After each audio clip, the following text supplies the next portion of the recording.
Hello, Miss Roll here with Chapter 2 of Harry Potter and the Sorcerer's Stone. The Vanishing Glass. Nearly 10 years had passed since the Dursleys had woken up to find their nephew on the front step, but Privet Drive had hardly changed at all. The sun rose on the same tidy front gardens and lit up the brass number 4 on the Dursleys' front door. It crept into their living room, which was almost exactly the same as it had been on the night when Mr. Dursley had seen that fateful news report about the owls. Only the photographs on the mantelpiece really showed how much time had passed. 10 years ago, there had been lots of pictures of what looked like a large pink beach ball wearing different colored bonnets, but Dudley Dursley was no longer a baby. And now the photographs showed a large blonde boy riding his first bicycle, on a carousel at the fair, playing a computer game with his father, being hugged and kissed by his mother. The room held no sign at all that another boy lived in that house, too. Yet Harry Potter was still there, asleep at the moment, but not for long. His Aunt Petunia was awake, and it was her shrill voice that made the first noise of the day. "Up! Get up, now!" Harry woke up with a start. His aunt rapped on his door again. "Up!" she screeched. Harry heard her walking toward the kitchen, and then the sound of the frying pan being put on the stove. He rolled onto his back and tried to remember the dream he had been having. It had been a good one. There was a flying motorcycle in it. He had a funny feeling he'd had the same dream before. His aunt was back outside the door. "Are you up yet?" she demanded. "Nearly," said Harry. "Well, get a move on. I want you to look after the bacon. And don't you dare let it burn. I want everything perfect on Dudley's birthday." Harry groaned. "What did you say?" his aunt snapped it through the door. Nothing. Dudley's birthday. How could he have forgotten? Harry got slowly out of bed and started looking for socks. He found a pair under his bed and after pulling a spider off one of them, put them on.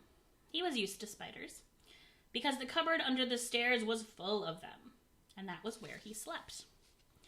When he was dressed, he went down to the hall into the kitchen. The table was almost hidden beneath all of Dudley's birthday presents. It looked as though Dudley had gotten the new computer he wanted, not to mention the second television and the racing bike. Exactly why Dudley wanted a racing bike was a mystery to Harry, as Dudley was very fat and hated exercise. Unless, of course, it involved punching someone. Dudley's favorite punching bag was Harry, but he couldn't often catch him. Harry didn't look it, but he was very fast. Perhaps it had something to do with living in a dark cupboard, but Harry had always been small and skinny for his age.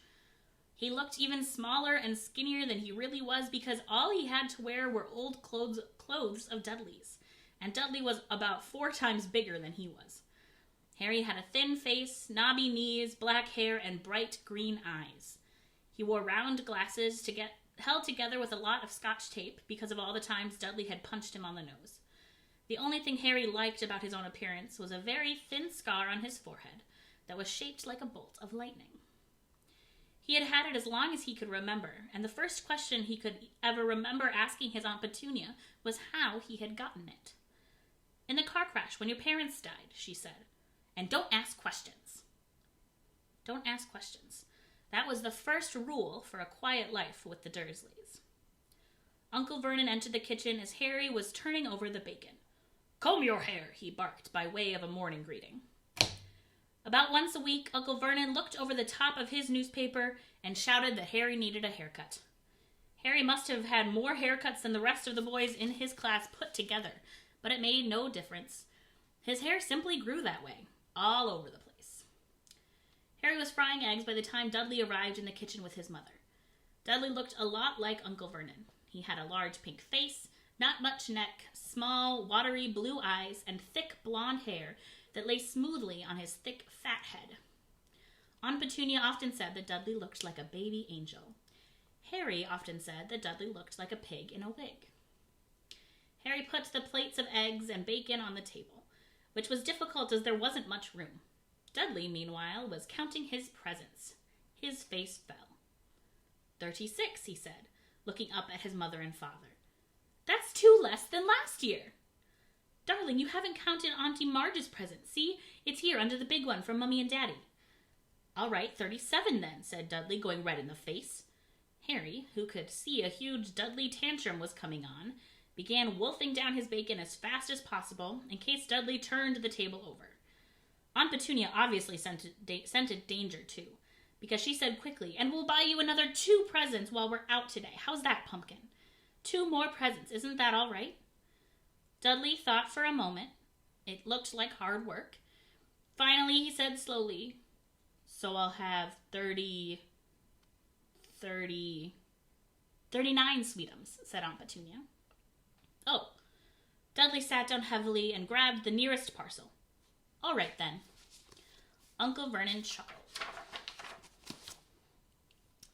"Little Tyke wants his money's worth, just like his father. Attaboy, Dudley." He ruffled Dudley's hair. At that moment, the telephone rang and Aunt Petunia went to answer it, while Harry and Uncle Vernon watched Dudley unwrap the racing bike, a video camera, a remote control airplane, 16 new computer games, and a VCR.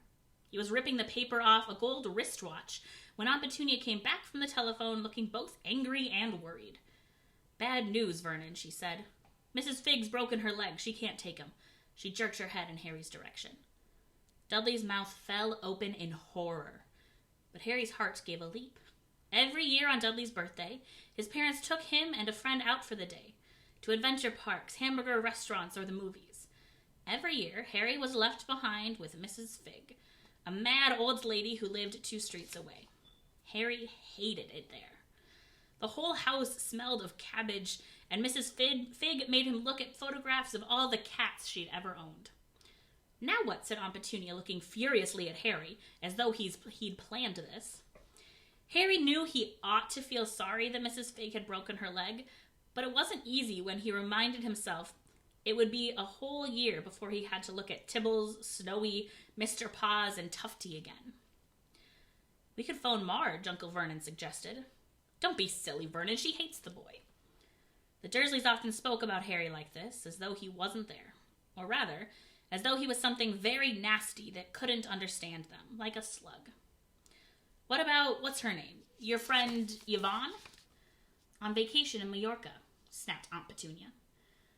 "You could just leave me here," Harry said hopefully. He'd be able to watch what he wanted on television for a change, and maybe even have a go on Dudley's computer. Aunt Petunia looked as though she'd just swallowed a lemon. "And come back and find the house in ruins?" she snarled. "I won't blow up the house," said Harry, but they weren't listening. "I suppose we could take him to the zoo," said Aunt Petunia slowly. "And leave him in the car?"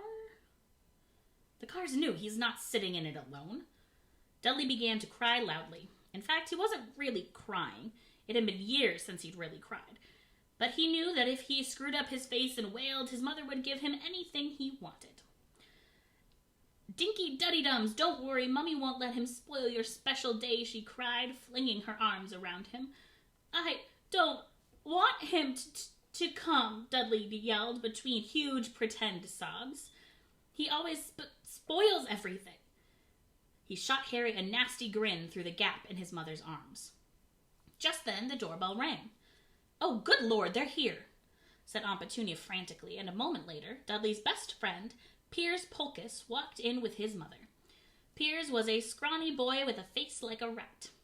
He was usually the one who held people's arms behind their backs while Dudley hit them. Dudley stopped pretending to cry at once.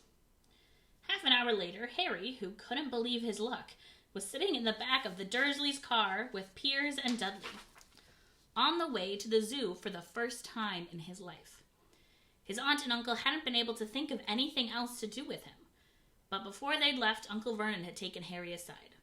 "I'm warning you," he said, putting his large purple face right up close to Harry's. "I'm warning you now, boy. Any funny business, anything at all, and you'll be in that cupboard from now until Christmas." "I'm not going to do anything," said Harry. "Honestly."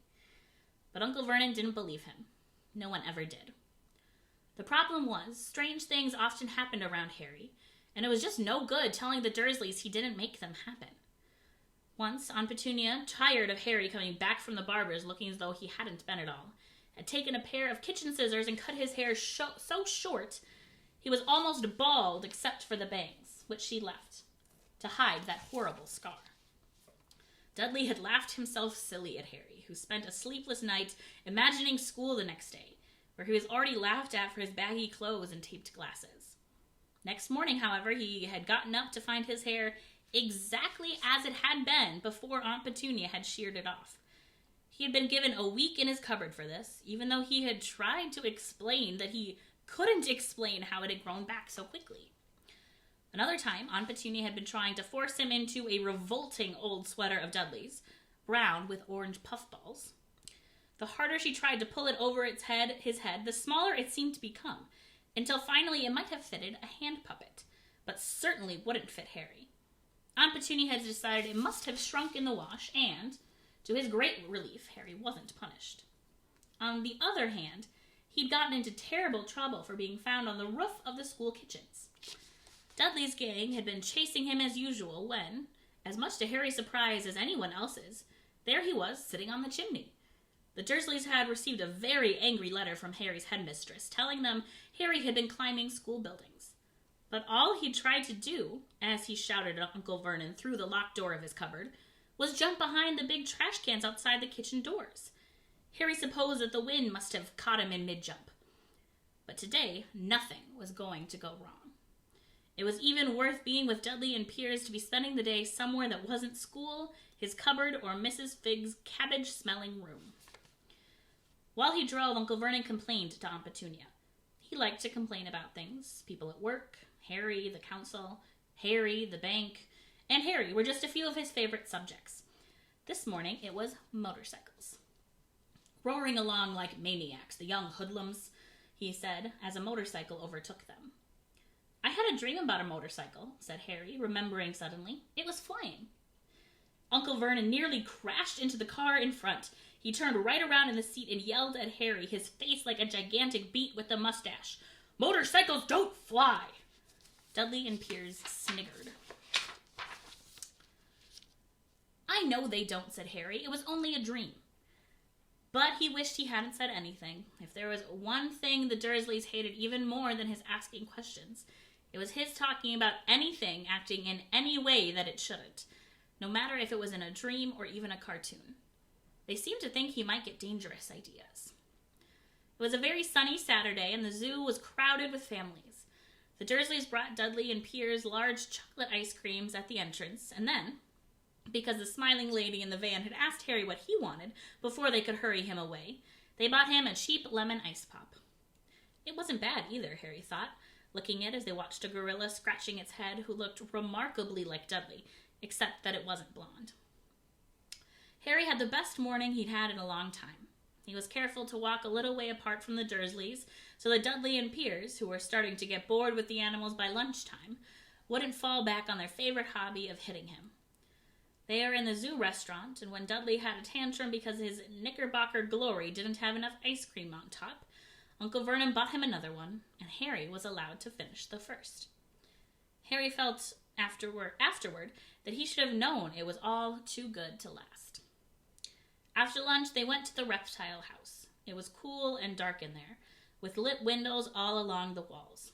Behind the glass, all sorts of lizards and snakes were crawling and slithering over bits of wood and stone. Dudley and Piers wanted to see huge, poisonous cobras and thick, man-crushing pythons. Dudley quickly found the largest snake in the place. It could have wrapped its body twice around Uncle Vernon's car and crushed it into a trash can.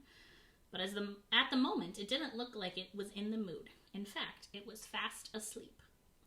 Dudley stood with his nose pressed against the glass, staring at the glistening brown coils.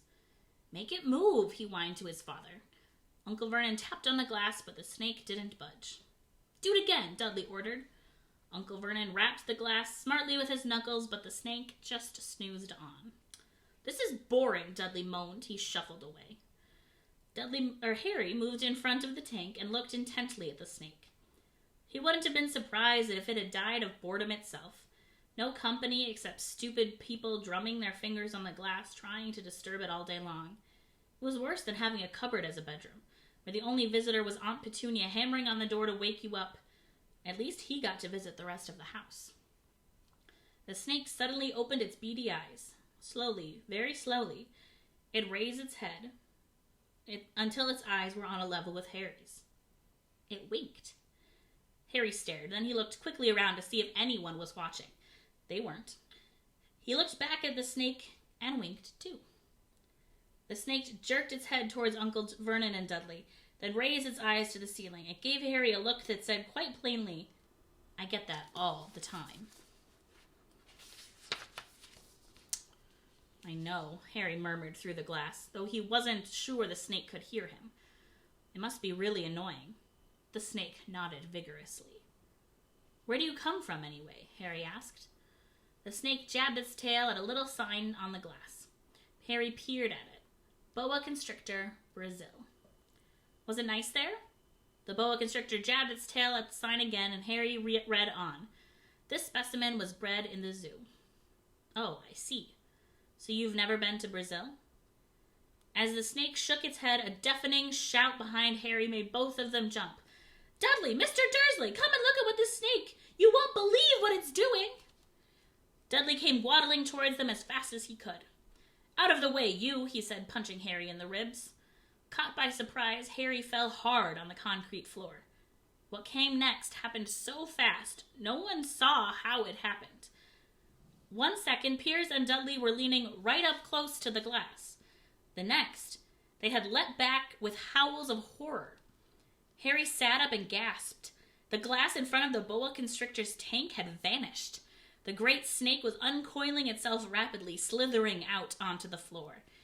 People throughout the reptile house screamed and started running for the exits.